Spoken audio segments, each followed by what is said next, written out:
Bugün 15 noyabr haftanın 6 günü Urganch dehqon bozordamiz.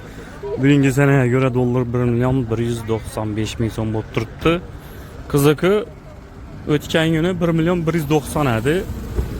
Shu kuni dollar bankdan ushatdim, Agrobankdan 1.198.000 so'mni ushatib berdi.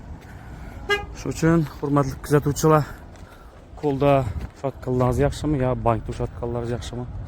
O'ylanib ko'ring, az bozor baholaridan bir ko'rib beramiz qisqacha. Bu non narsada bilganlar yozib beringlar, donasi 20.000 so'mdan ekan. Bunda yana marakuya degan narsa bor ekan, 2 donasi 15.000 so'm. Bunda mango degan narsa bor, yana donasi 20.000 so'mdan ekan. Magnesiy bor, odam uchun ko'p foydali. Avokado 20.000 so'mdan donasi.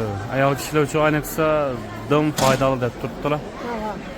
Cherry 55 dan, arg'i pomidorlar 22 dan kilosi.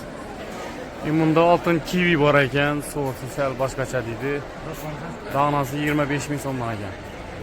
Klubniki kilosi 190 dan beraman deb turibdilar. Bu narsa 230 dan.